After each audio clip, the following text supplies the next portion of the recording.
여러분, 반역자 하면은 누가 생각이 납니까?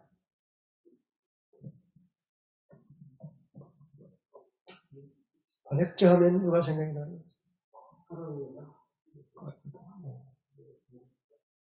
역사적으로 반역자 하면 누가 생각이 나요? 은근히 로마 제국의 브루투스 시세가 브루투스 너마저도 유명한 이야기잖아요. 네. 이 세상은 갈수록 반역과 거역이 미덕이 되어가고 있는 세상입니다. 작게는 서로 사랑해야 할 가족들 사이에 미움과 원망의 관계로 가족 관계가 변질되어가고 인간관계가 쉽게 깨어지고 크게는 창조주 하나님과 그 하나님의 창조 질서를 거역하고 깨뜨리는 세상이 되어갑니다. 그뿐만 아니라 심지어 그렇게 거역하고 배신하고 배반하는 사람들을 잘했다라고 칭찬하고 두둔하는 시대가 되었습니다. 오늘 우리의 시대가 이렇게 배신이 거역이 판을 치고 또 반역하는 것이 그냥 상식처럼 되어갈까? 왜 그럴까요? 이거 어떻게 해야 되겠습니까? 오늘 압살롬의 반역, 압살롬의 영, 거역을 압살롬의 영이라고 합니다. 압살롬의 반역의 이야기를 통해서 하나님께서 우리에게 주시는 하나님의 음성을 들을 수 있기를 바랍니다.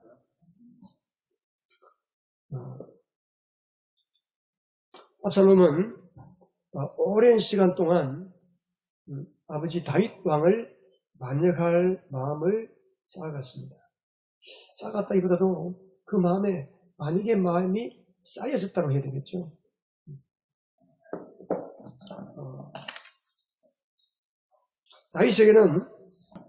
다윗에게는 여러 명의 아내들이 있었습니다.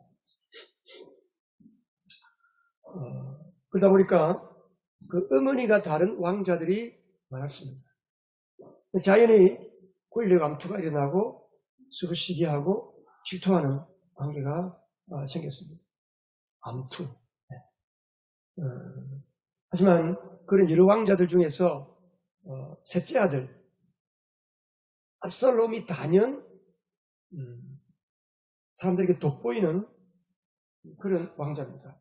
여러분 14장 25절에 보면 14장 25절 26절에 보면 온 이스라엘에 압살롬처럼 머리 끝에서 발끝까지 흠잡을 데가 하나도 없는 미남이 없다고 칭찬이 자자히 온 나라 안에서 압살롬만큼 잘생기고 뛰어나고 출중하고 탁월한 사람이 없다. 그는 머리숱이 많아서 무어주면 해마다 연말에 한 번씩 머리를 깎았는데 머리를 깎고 머리 무게를 달아보면 왕궁의 저울로 200세겔, 오늘날로 말하면 2.3kg. 2.3kg면 페트병 2리터짜리 페트병보다 무거운 그런 머리를 가지고 있는, 머리카락을 가지고 있는. 고대 사회에 이런 머리카락이 굵고 비단결처럼 머리가 아주 건강하고 모발이 굵고 무거운 사람은 권력과 모발한 권력과 권력과 능력의 상징이었습니다. 그래서 아주 사람들에게 인기 있고 권력 성계에 큰아들 암논이 있었지만은 아마 권력 성계 서열 1, 2위를 다투고 있는 큰아들 암논과 함께 그런 아들이었습니다. 근데 이 왕자가 어째서 다윗을 반역했을 거예요. 그리고 먼저 압살롬의 반역의 배경을 한번 살펴봐야 되겠습니다. 이제 다윗에게 큰아들이 있는데 암논이라는 큰아들입니다. 암논이 그 압살롬의 친여동생, 그 자기 이복 여동생 다말이 있던데 다말을 좋아하게 되었습니다. 상사병이 생겼어요. 병이 생겼어요. 몸에. 다윗이 그 아들 병이 심하니까 찾아가니까 아버지한테 아버지요, 여동생 다말에게 저기 음식을 좀 해다 주면 제가 병이 날 것 같습니다. 다윗이 다말을 보냈습니다. 근데 암논이 못된 짓을 하고 다윗을 욕을 보였죠. 다말을 욕을 보였습니다. 그리고 곧바로 그 좋아하는 마음이 미움의 마음, 증오하는 마음으로 바뀌어서 종들을 시켜서 다말을 내쫓아버렸습니다. 다말이 울면서 자기 오빠 압살롬의 집으로 와서 처량하게 살았습니다. 이것을 한 다윗이 분개했습니다. 화를 냈습니다. 그러나 그 이상의 조치나 책망은 없었습니다. 암논은 아무 말도 안 했습니다. 압살롬은 암논에 대해서, 아버지에 대해서 아무 말 안 했습니다. 대신에 내가 저 암논을 반드시 죽이고 말겠다. 복수의 마음을 품었습니다. 그리고 2년의 세월이 흘렀습니다. 2년간 이 치밀하고 탁월하고 재주가 많고 머리가 뛰어난 압살롬은 암논을 복수할 계획을 차근차근 세웠습니다. 그리고 2년 뒤에 왕자들을 자기 양털 깎는 추수잔치에 초대해서 압살롬을 미리 시킨 그 종들에게 시켜서 압살롬을 죽여버리고 자기는 자기 외조부 그술왕 달메의 집으로 도망을 쳤습니다.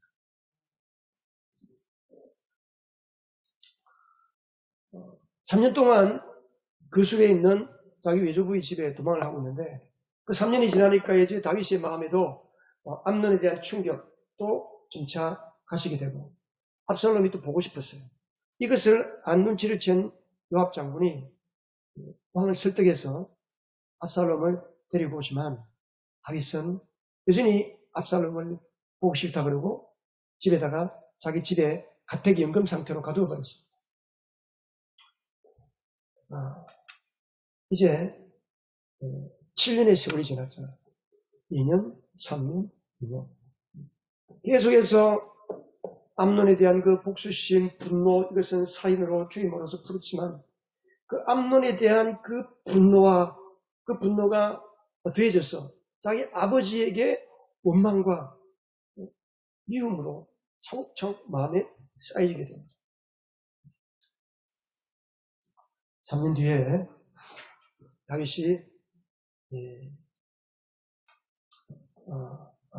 이제 2년 동안 가택연금 상태로 있다가 있는데 압살롬이 요압을 불렀어요. 요압 장군, 나를 이렇게 하려고 불렀습니까? 임금님께 가서 차라리 나를 죽이라고 하시오. 그 소리를 듣고 다윗 왕이 자기 아들 압살롬을 왕국으로 불러서 서로 포옹을 하고 입맞춤을 했지만 여전히 압살롬 마음은 풀어지지 않았습니다.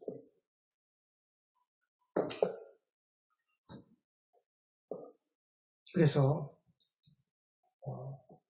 그 7년 후에 본격적으로 압살롬은 아버지를 죽이고 자기가 왕의 자리를 차지하겠다는 반역을 준비합니다.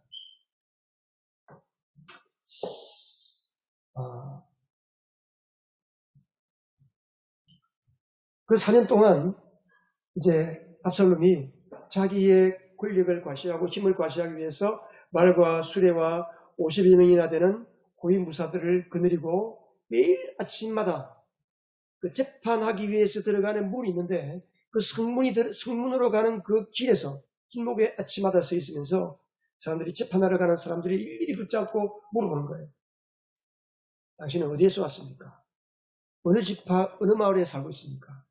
예, 저는 아무개 지파 어떤 마을에 살고 있습니다. 그러세요. 그러면서 그들의 백성의 마음을 잘 달래주면서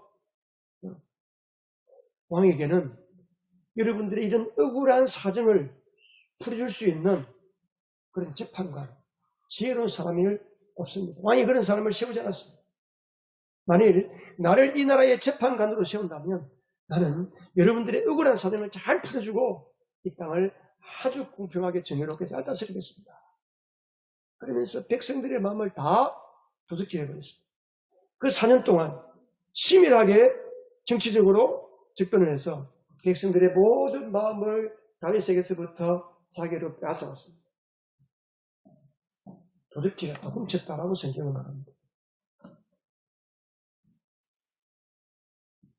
그리고 4년 뒤에 압살롬이 자기 아버지에게 이야기합니다. 아버지, 제가 우리 외조부 그술 땅에 있을 때에 하나님께 서원한 것이 있습니다. 제가 예루살렘으로 돌아가기만 한다면 헤브론으로 가서 하나님께 제사를 드리겠다고 했습니다. 제가 헤브론으로 가서 예배를 드리고 오도록 허락해 주세요. 다윗이 그래 갔다 오너라. 근데 이미 압살롬은 모든 사람과 다 계획을 다 짰습니다. 그리고 200명의 중요한 신하들도 초청을 했습니다. 그들은 뭔지 모르고 갔습니다. 근데 이미 압살롬은 다 계획을 다 거사할 계획을 다 세웠습니다. 모월보시에 나팔을 불면 각 지파, 각 마을마다 압살롬이 왕이 되었다고 외치라고. 그러면서 압살롬이 헤브론으로 가서 스스로 왕이 되었습니다.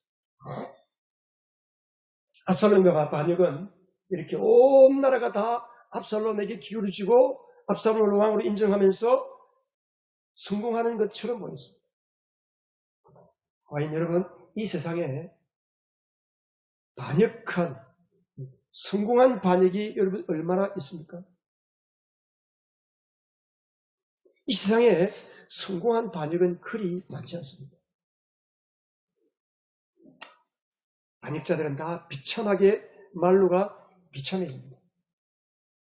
저는 이 성경을 보면서 압살롬이 나중에 이제 죽게 되는데 다윗의 군사와 압살롬의 부대가 싸울 때에 압살롬이 이제 도망을 치는데 머리카락이 얼마나 길고 무겁습니까?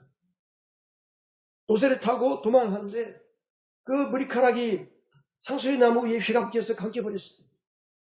자기가 상수리 나무에 대롱대롱 매달렸는데 도새는 자기 밑을 그냥 빠져나가 버렸어요. 나무에 매달렸어요. 요압이 나무에 달려있는 압살롬을 창으로 찔러서 죽이는 거예요. 가룟 유다가 나무에 달려 죽는 것처럼 압살롬도 그렇게 나무에 달려 죽었습니다. 성경에서 나무에 달려 죽는다는 것은 하나님 앞에 저주를 받았다는 이야기입니다.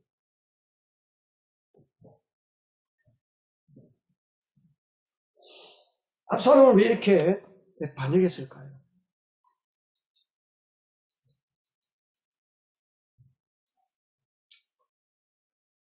몇 가지 이유를 우리가 한번 찾아보면서 오늘 하나님께서 우리에게 주시는 음성을 들을 수 있기를 바랍니다. 첫 번째, 압살롬이 아비 다윗을 반역했던 이유는 암논 자기 큰 형과 다윗에 대한 분노와 원망의 쓴뿌리가 있기 때문입니다.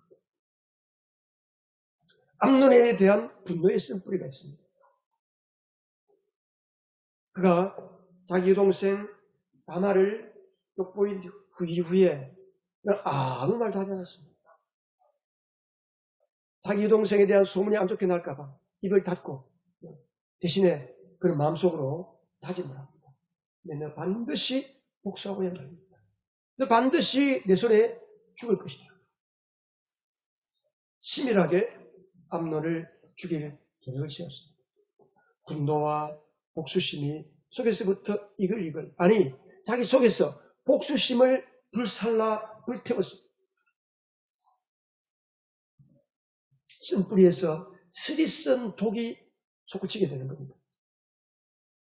압살롬은 자신의 그 탁월한 재주와 능력으로 복수를 치밀하게 준비했고 자기 형 암논을 죽였습니다. 다윗 아비에 대한 깊은 원망의 쓴뿌리가 있습니다. 왜 우리 아버지는 그 형이 그런 몹쓸 짓을 했는데도 불구하고 왜 아무런 말도 하지 않고 아무런 조치도 취하지 않는가? 너무 원망스러웠습니다.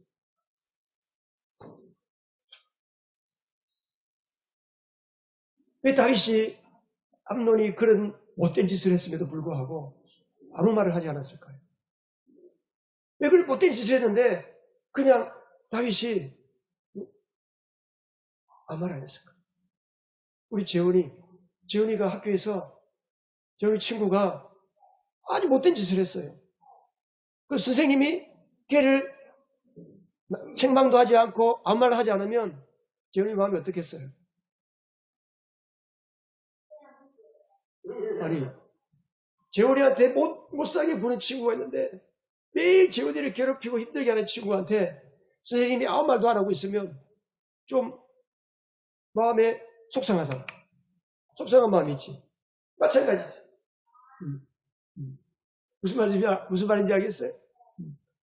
다윗도 그랬어, 다윗도. 그렇지. 학교에 그런 친구가 있어요. 하나님께 기도하면 돼요.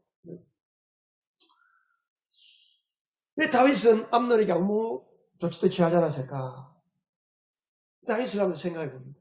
다윗은 자기 스스로 자기도 누구도 재판하지 않는 사람입니다. 판단하지 않는 사람입니다.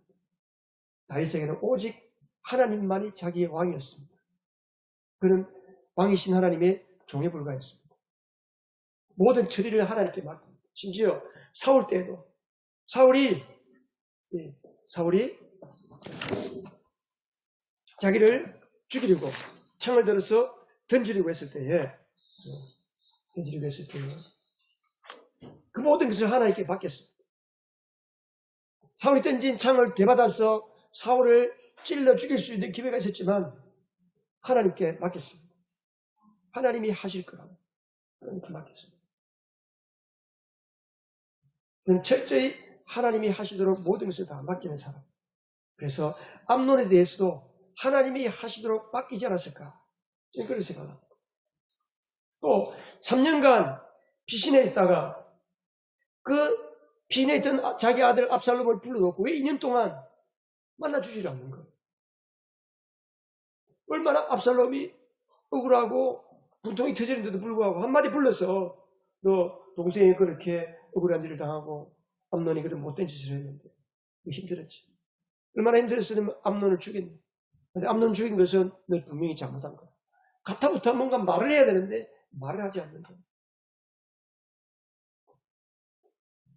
그래서 압살롬 생각에는 이제 우리 아버지 다윗은 판단력도 사라지고 왕으로서의 리더십도 사라지고 아무것도 할 수 없구나. 보통 젊은 자식들은 늙은 아비의 마음을 알지 못합니다. 젊은 자식들은 자기가 세상에서 배운 것이 가장 똑똑하고 자기가 아는 것이 전부인 것처럼 생각할 때가 많습니다. 압살롬도 그럴 것 같아요.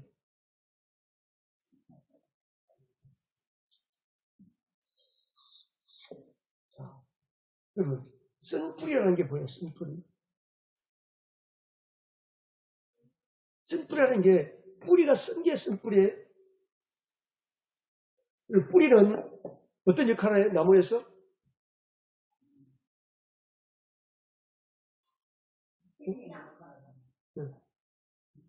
뿌리는 어떤 역할을 해요? 그래, 맞아. 영양분을 빨아올리는 거예요. 역시 재원이 멋있어. 너무 쉬운 질문을 하니까 대답을 안 하는데 쉬운 질문에도 대답하시기 바랍니다. 근데 그 뿌리가 내 마음속에 상처와 독, 깊은 상처의 뿌리가 다 있으면 그 뿌리에서 그 내 마음의 깊은 상처와 그 독을 빨아올려서 나의 인격과 나의 삶과 나의 육체에 쓴 열매를 맺게 하는 겁니다. 이걸 가지고 쓴뿌리라는 거예요. 쓴뿌리. 그래서 쓴뿌리는 뿌리가 쓰다는 게 아니고 쓴 독이 올라와서 나의 삶에, 나의 인격에, 나의 육체에 쓴 열매를 맺히게 하는 것을 가리켜서 쓴뿌리라는 쓴뿌리. 쓴뿌리는 뿌리 될수록 더 쓴뿌리는 독해집니다. 강해집니다. 그리고 내 힘으로 이 쓴뿌리를 해결하면 할수록 쓴뿌리는 더 강해집니다. 그 사람을 더 휘어잡습니다.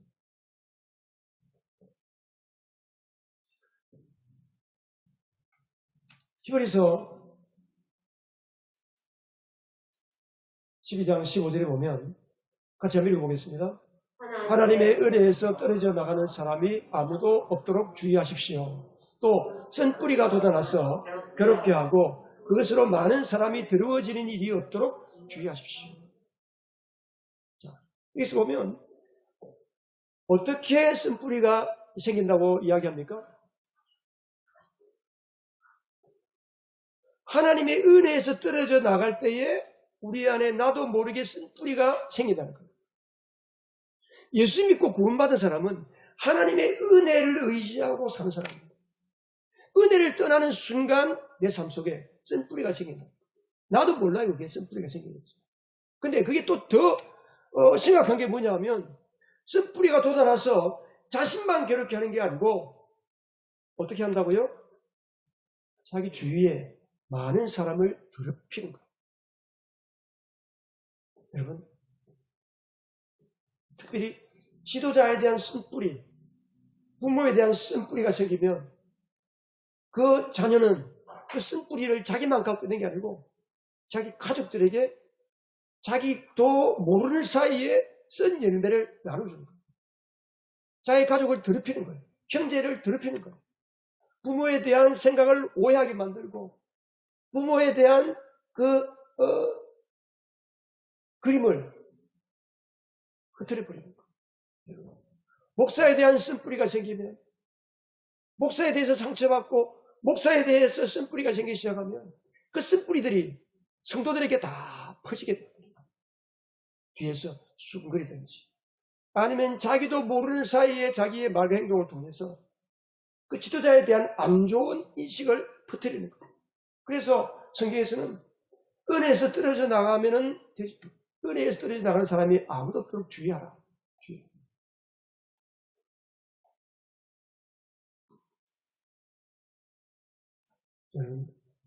쓴뿌리는 하루아침에 생기지 않습니다.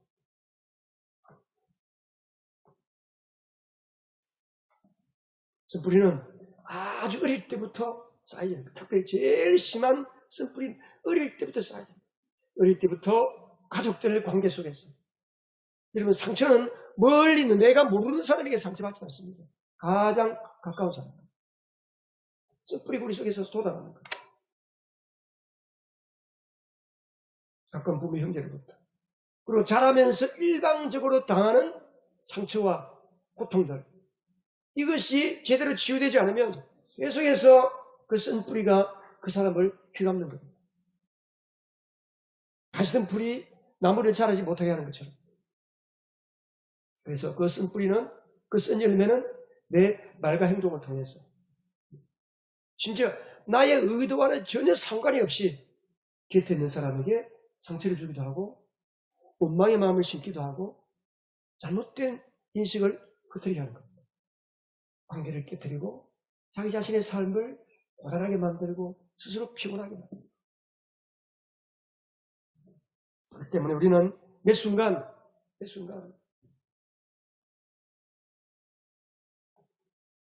하나님의 은혜를 의지하고 살아야 됩니다. 은혜에서 떨어져 나가지 않도록 우리가 힘써야 되는 거예요. 나에게서 돈이 사라질까? 건강이 사라질까를 걱정하지 말고 우리 예수 믿는 사람들은 가장 신경 써야 될 게 뭐냐면 내 안에 계신 그리스도로 인해서 그 은혜로 인해서 살아가는 내 믿음이 식어지지 않도록 늘 예수 그리스도의 임재 안에 살 수 있도록 그것을 힘써야 되는 거예요. 그래서 우리가 깨어서 기도하고 늘 말씀 읽고 말씀 묵상하고 늘 예배에 나오고 힘이 들어도 괴로워도 성경 읽고 기도하는 습관을 길러야 됩니다. 그래서 은혜 안에 살아가는 습관을 길러야 우리 안에 마귀가 심어주는 쓴뿌리의 씨앗이 떨어지지 않고 내 주변에서 다가오는 여러 가지 상처들을 믿음으로 이겨낼 수가 있는 것입니다. 아내는 큰 소리를 하라고 했어요.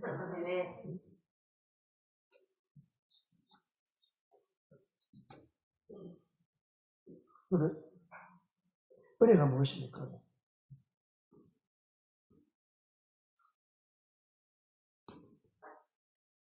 은혜는 하나님께서 나에게 주신 하나님의 생명을 은혜라는 거예요. 여러분, 생명의 뜻이 뭐예요? 생명의 뜻을 국어사전에 찾아보세요. 뭐라고 그랬습니까? 그 사람을 살게 하는 힘입니다.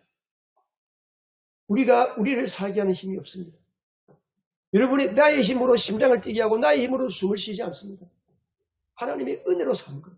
뿐만 아니라 내가 영원토록 하나님의 은혜와 사랑 가운데 살아갈 수 있도록 나를 구원하신 그 하나님의 생명, 예수의 구원, 그 구원의 은혜가 오늘 나를 있게 하고 그 구원의 은혜 안에서 하나님이 우리에게 주신 하늘 속과 모든 신령한 복을 받아 살게 하는 것이 하나님의 은혜입니다.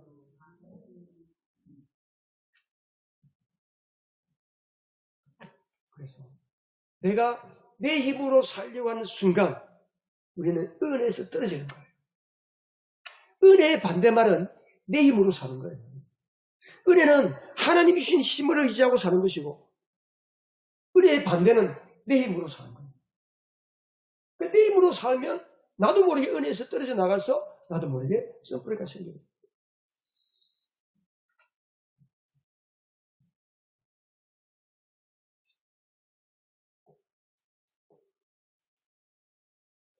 왜 압살롬은 아버지를 반역했을까?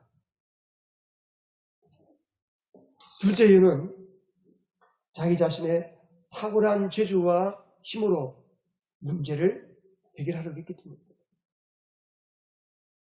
아버지에게 찾아가서 의논도 하고 이야기도 하고 자기 속마음 털어놓고 이야기를 하지 않았습니다. 그냥 그 쓴뿌리에 매여서 자기 방식으로 자기 생각으로 자기의 얼마나 압살롬이 탁월하고 재주가 많고 뛰어난 인물이에요.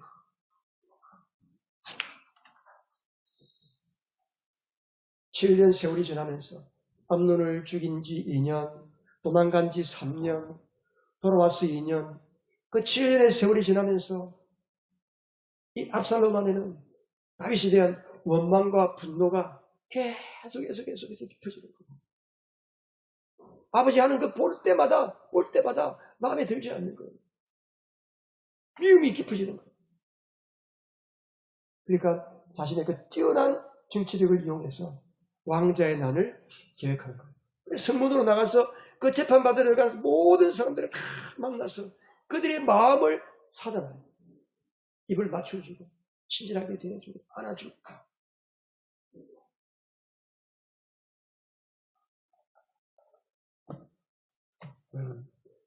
사람이 아무리 재주가 뛰어나고 실력이 탁월하고 인간관계가 좋고 말을 잘하고 지혜가 풍성해도 하나님이 도와주지 아니하시면 우리 예수 믿는 사람들은 그 모든 하는 일에 하나님이 도와주지 아니하시면 그 일은 헛일이 되고 마는 거예요. 시편 127편에 보면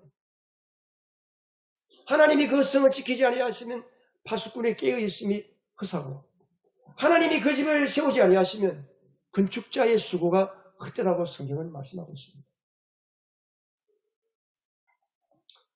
하나님은 압살롬에게도 왕이셨습니다. 그러나 압살롬은 하나님을 의지하는 법을 몰랐습니다.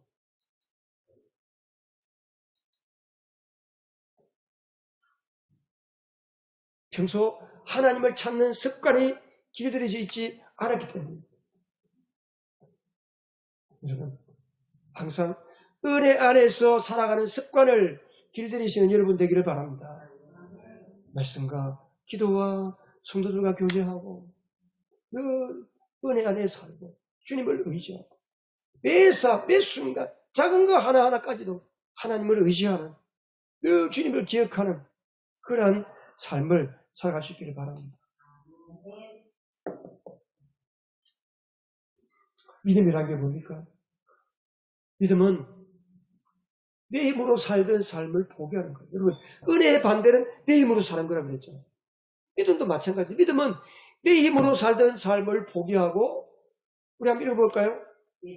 믿음이라 같이 시작. 믿음이라 내 힘으로 살던 삶을 포기하고 나를 구원하신 그리스도를 의지하고 그를 드러내는 삶이다. 아멘. 아멘. 내 힘을 의지하는 삶을 내려놓고 나를 도와주시고 나를 사랑하시고 내 안에 계시면서 이 세상 모든 만물을 움직이시는 통치하시는 예수 그리스도, 그게 그의 능력, 예수님께서 우리에게 주시는 소원과 능력을 의지하고 그 예수님을 드러내려고 하는 삶이 믿음으로 사는 삶이다.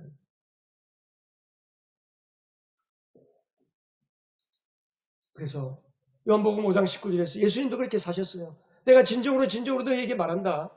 아들은 아버지께서 하시는 것을 보는 대로 따라할 뿐이요 아무것도 마음대로 할 수 없다.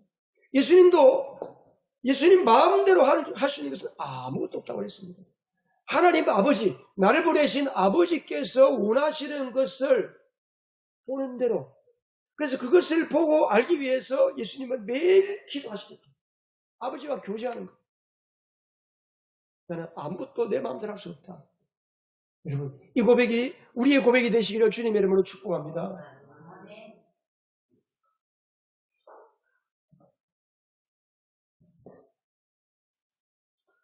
우리 잠언 말씀 같이 한번 읽어보겠습니다. 너의 마음을 다하여 주님을 의뢰하고 너의 명철을 의지하지 마라.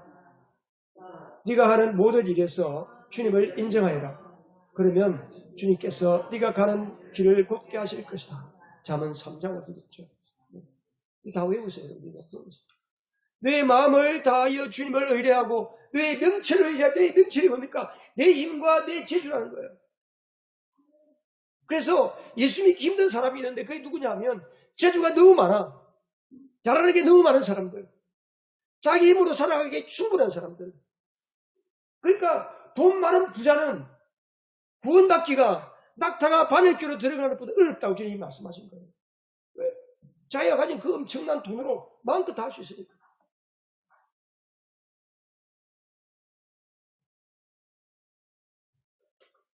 우리가 마음을 다하여 내 재주, 내 명철, 내 지혜, 내 실력, 내 건강 의지하지 말고 모든 일에서 내 안에 모든 일, 내 앞에 다가오는 모든 일에서 주님을 인정하는 게 뭐예요? 주님을 의지하라는 거예요. 하나님 이건 어떻게 하면 좋겠습니까? 주님 또 이런 일이 생겼는데 이거는 저는 이렇게 하면 좋겠는데 주님은 뭘 원하십니까? 주님을 인정하라는 거예요. 그러면 주님께서 가는 길을 곧게 하실 것입니다. 구부러지고 걸려 넘어지고 뺑글뺑글 돌고 흩어질 수밖에 없는 일도 주님을 의지하면 주님께서 아름답게 성공시켜 주신다는 겁니다.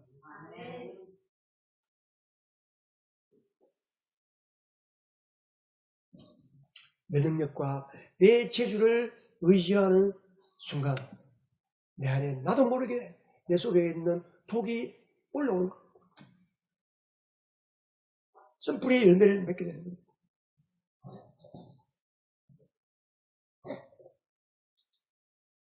구원의 가치, 여러분, 우리의 신앙은, 내 삶은, 예수 믿는 자의 삶은 구원의 뿌리를 내리는 삶입니다. 구원의 뿌리를 내리는. 어디에 뿌리를 내린다고요? 구원의 뿌리를 내린다는 게 무슨 말일까요? 구원의 뿌리를 내린다는 말은, 자, 우리 예레미야서 한번 읽어보십시다. 예레미야서 17장 5절에서 8절인데, 자, 잘 안 보이시는 분 여러분 성경책 찾으시고, 자, 제가 읽겠습니다. 나 주가 말한다. 나 주에게서 마음을 멀리하고 오히려 사람을 의지하며 사람이 힘이 되어 주려니 하고 믿는 자는 저주를 받을 것이다. 이건 제가 말씀이잖아요. 하나님께서 이스라엘 백성을 향해서 나 주가 말한다. 나 주에게서 마음을 멀리하고 오히려 사람을 의지하면서 사람들이 나를 도와주겠거니라고 생각하는 사람들은 저주를 받을 거라는 거예요. 우리 하나님의 마음이 너무 괴롭고 너무 속상하니까 하나님을 믿는 하나님의 백성들이 예수를 믿는다고 하는 사람들이 예수님을 의지하기보다는 세상을 의지하고 자기 생각을 의지하고 자기 방법을 의지하고 사니까 하나님의 마음이 너무 고통스럽고 괴롭고 너무 속상한 거예요. 그 속상하는 마음 때문에 사람들이 너를 도와준다고 생각하는 그런 사람들은 저주를 받을 수밖에 없을 거다라고 이야기하는 거예요. 그는 황야에서 자라는 가시덤불 같아서 좋은 일이 오는 것을 볼 수 없을 것이다. 그는 소음기가 많아서 사람이 살 수 없는 땅, 메마른 사막에서 살게 될 것이다. 땅에 소음기가 많으면 농작물이 자랄 수 있나요? 자랄 수가 없습니다. 소금은 우리에게 유익하지만 그 땅이 소금밭이 되어버리면 물은 농작물이 자랄 수가 없어요. 그런 인생이 된다. 내 말은 사막 같은 인생이 된다는 거예요. 어떤 사람이 그런 사람이 된다고요? 하나님을 의지하지 않고 사람을 의지하고 사람이 힘이 되어줄 거라고 생각하는 그런 인생은 사막 같은 인생을 살 수밖에 없다는 거예요. 그러나 여러분 성경에서 그러나가 나오면 주의해야 돼요. 그러나가 나오면. 자, 한번 보세요. 그러나 나오면. 여러분, 자, 잘 보세요. 그러나 뭐라고 그랬어요? 다 같이 읽겠습니다. 시작. 주님을 믿고 의지하는 사람은 복을 받을 것이다. 그는 물가에 심은 나무와 같아서 뿌리를 개울가로 뻗으니 잎이 언제나 푸르므로 무더위가 닥쳐도 걱정이 없고 가뭄이 시도 걱정이 없다. 그 나무는 언제나 열매를 맺는다. 성경 읽을 때는 큰 소리 읽으세요. 큰 소리. 자, 주님을 의지하고 믿는 사람은 복을 받는데 주님을 의지하고 믿는 것을 어떻게 표현했어요? 물가에 심은 나무가 뿌리를 어디로 내리는 거예요? 개울가로. 물가로 내리, 물가로. 뿌리가 저 물 없는 곳으로 내리는 게 아니고 나무는 심어놓으면요. 그 뿌리가 자연스럽게 물 있는 쪽으로 뻗게 돼 있어요. 그러니까 우리가 예수를 믿는 사람은 그 뿌리, 내 마음의 뿌리, 내 삶의 뿌리를 예수의 은혜 쪽으로 뿌리를 내리는 거예요. 그런 사람은 언제나 잎이 푸르고 가뭄이 닥쳐도 걱정이 없다. 해가 없다. 그리고 언제나 무엇을 맺는다? 열매를 맺는다. 여러분, 열매를 맺는 삶이 되시기를 주님 여러분을 축복합니다. 우리는 구원의 은혜의 뿌리를 내리시기 바랍니다. 구원의 가치의 뿌리를 내리시기 바랍니다.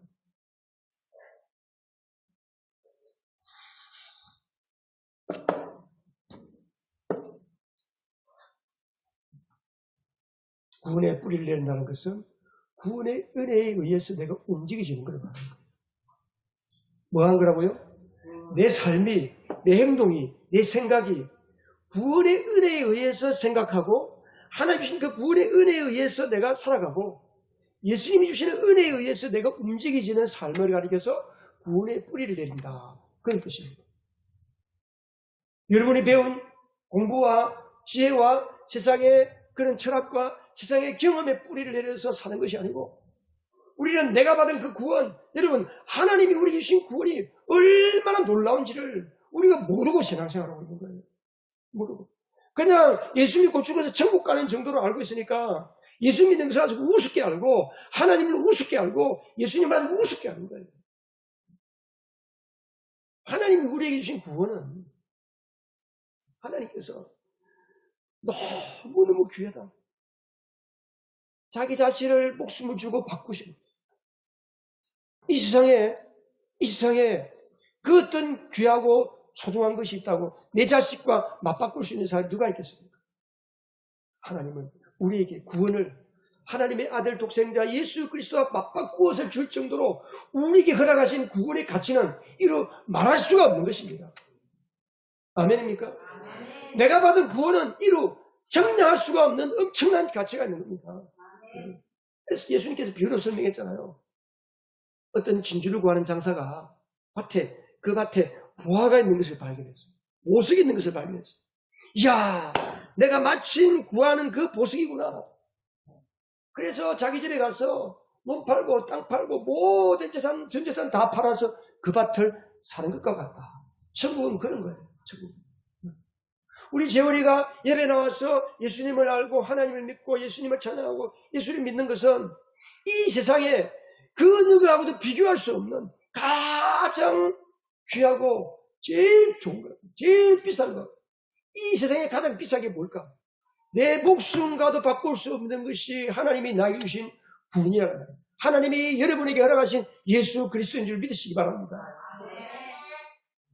그 예수가 나에게서 사라지면 나의 인생은 끝장이 나는 거예요. 나의 인생은 쓴 뿌리의 열매를 맺다가 죄의 열매를 맺다가 죄의 저주 가운데 그냥 지옥으로 가는 거예요. 지옥 같은 삶을 살다가 인생은 끝나는 거죠. 끝나는 거란 말이죠.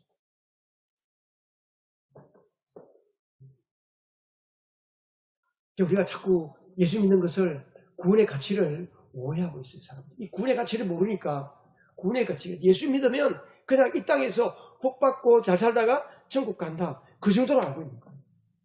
그래서 예수를 믿을 때 항상 예수 믿는 우리 신앙의 초점이 내가 잘 되는 거, 내 자식 잘 되는 거, 이 땅에서 내가 잘 사는 거, 그거에 초점을 맞추려 그 방향으로 차고 가는 거예요.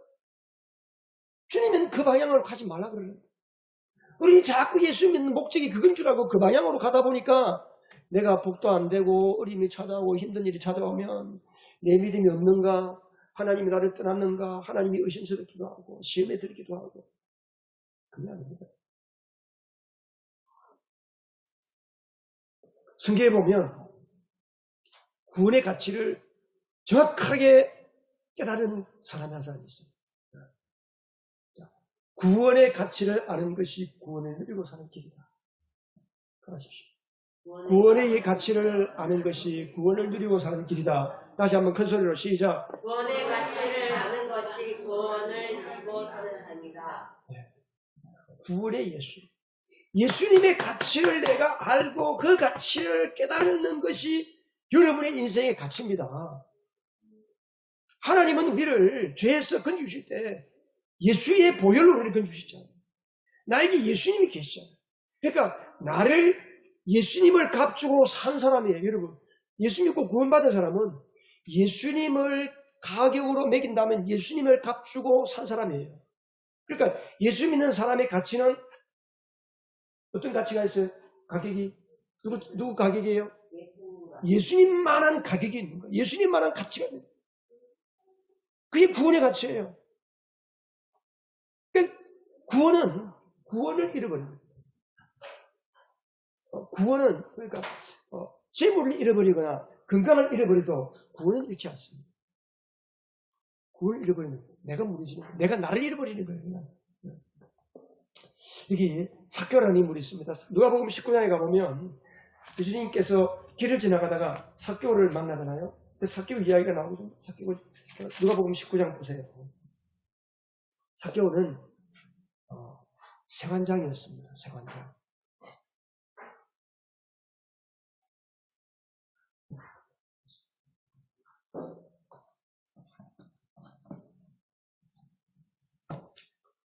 키가 작았어요. 예수님을 수많은 사람들이 따라가는데 키가 작으니까 예수님 보고 싶은데 볼 수가 없는 거예요. 그래서 예수님을 너무 보고 싶은 거예요. 예수를 만나는 사람들마다 인생이 바뀌고 자기의 고민거리가 해결되고 삶이 완전히 바뀐다는데 나도 예수님 좀 만나봤으면 좋겠다. 예수님 못 만난다도 얼굴에서 한번 봤으면 좋겠다. 그래서 뽕나무 위로 올라갔어요. 그 동네 마을 입구에 있는 큰 나무. 나무에 올라가서 그 생각해 보세요. 여러분 세관장 나이도 많은 그 어른이 그 뽕나무 위에 올라가서 지켜보고 있는 모습을 한번 생각해 보세요. 그 예수님 지나가다가 삭개오를 보신 거예요. 삭개오야 내려오너라. 내가 오늘 너의 집에서 유하여야겠다. 오늘 밤 너의 집에서 먹고 자야 되겠다. 삭개오가 막 너무 기쁜 거예요. 야, 예수님을 그렇게 보고 싶었는데 얼굴 본 것만 해도 나는 만족한데 그 예수님이 나를 아시고 나의 이름을 어떻게 아셨지? 와, 재훈이 학교 교장 선생님이 재훈이 지나가는데 재훈아 잘 있니? 그러면 얼마나 깜짝 교장 선생님이 내 이름을 어떻게 알았지? 얼마나 기분이 좋겠어. 삭개오가 그래요. 삭개오가 예수님께서 삭개오야 내려오너라. 오늘 밤 내가 너희 집에 가서 먹고 자야 되겠다. 와, 감당할 수가 없는 거예요.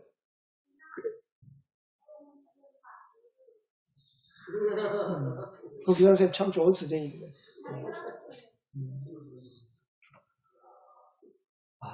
그래서 예수님을 집에 모시고 맛있는 거 대접하고 예수님과 서로 이야기하고 대화하잖아요. 예수님 만나기 전에 삭개오는 어떤 사람입니까? 그는 로마 정부의 해마다 일정 금액의 돈을 세금을 걷어서 로마 정부에 갖다 바치는 세관장입니다. 그 사람은 뭐에 의해서 움직이는 사람이에요? 돈에 의해서 움직이는 사람. 모든 가치가 돈으로 매겨지는 거예요. 모든 가치가. 가격이 가치가 되는 거예요. 가격이 가치가 되는 거예요. 그래서 돈 때문에 무수한 사람들을 울리고 많은 사람들에게 상처를 주고 많은 사람들이 힘들게 한 사람이에요. 세관장이라는 사람. 그래서 로마 정부 이때 당시 예수님 당시에 사람들이 세리를 싫어했어요. 세리를 로마의 앞잡이라고 생각했어요. 옛날에 일제시대에 일본 경찰 앞잡이, 일본 순사 앞잡이처럼 사는 그런 우리 조선인처럼 이스라엘 사람들이 그렇게 생각했어요. 근데 그 사케오는 돈이 무너지면 자기 인생이 무너진다고 생각한 사람이에요. 예수를 만나서 어떻게 됐어요? 예수를 만나서 그가 예수님께 뭐라고 이야기하냐면요. 주님 보십시오. 내 소유의 절반을 가난한 사람들에게 주겠습니다. 자기 소유의 절반을 팔아서 가난한 사람에게 나눠주겠다는 거예요. 이제는 예수를 만났기 때문에 예수님의 가치를 내가 확 깨달아지는 거예요. 하나님께서 눈이 번쩍 뜨여서 예수님이 어떤 가치가 있는 분인지 구원이 얼마나 놀라운 건지 자기 눈으로 확 아는 거예요. 그러니까 이 어마어마한 재산 이거 세 발에 피거나 이거 하나님이 원하시면 다 나눠주겠습니다. 그리고 내가 누구를 강제적으로 뺏은 것이 있다면 4배로 갚겠습니다. 무슨 말입니까? 사케오가 구원의 가치를 발견합니다. 이 구원이 얼마나 놀라운지. 압살롬은 하나님이 얼마나 소중하고 자기를 내가 섬기고 자기를 다스리는 이 나라를 다스리는 하나님이 얼마나 소중하고 얼마나 존귀한 자인지를 압살롬은 잊어버린 거예요. 몰랐던 거예요. 하나님의 가치, 구원의 가치를 몰랐던 것입니다. 그러나 다윗은 그 구원의 가치를 알고 따라간 사람이죠. 믿음은 구원의 은혜의 뿌리를 내리는 그 믿음. 여러분의 신앙을 딴 데 두지 말고 하나님의 은혜, 구원의 은혜에 뿌리를 내리시기를 주님 여러분을 축복합니다. 여러분, 우리를 영원토록 붙드는 것은 돈이 아닙니다. 명예가 아닙니다. 건강도 아닙니다. 내 주위에 있는 나를 도와주는 그 사람도 나를 영원히 붙드는 사람이 아닙니다. 우리를 영원토록 붙드시는 분은 우리를 사랑하시는 예수 그리스도이신 것을 믿으시기 바랍니다. 오직 예수님의 구원만이 우리를 튼튼하게 세우시고 여러분을 우뚝 세우실 줄을 믿습니다. 여러분의 삶에 어떤 쓴뿌리가 있습니까? 구원의 가치로 인해서 그 어떤 환경과 상황 가운데서도 여러분 기뻐할 수 있는 사람이십니까? 모든 것을 하나님께 맡기고 그분의 처분에 맡기는 삶을 살아갈 수가 있습니까? 오늘 하나님께서 오늘 말씀을 통해서 여러분에게 뭘 말씀하십니까? 내가 무너지면 다 무너집니다. 구원을 잃어버리면 다 무너집니다. 하나님이 나에게 주신 구원은 하나님이 뺏어가지 않습니다. 내가 성령으로 진정으로 거듭났다면 구원은 잃어버리지 않습니다. 하나님이 나를 떠나가지 않습니다. 단 배교하면 예수를 내가 잘못 믿었다. 예수는 없다. 하나님 인정하지 않는다. 하나님이 없다. 우상을 따라가고 하나님을 배교하면 그런 구원을 스스로 구원을 포기하는 거죠. 여러분, 하나님은 여러분이 가진 돈과 명예와 지식과 건강을 좋아해서 구원하시지 않습니다. 여러분 자체를 사랑하시기 때문에 여러분 인생 전체를 사랑하시기 때문에 우리를 피로 값주고 구원하셨습니다.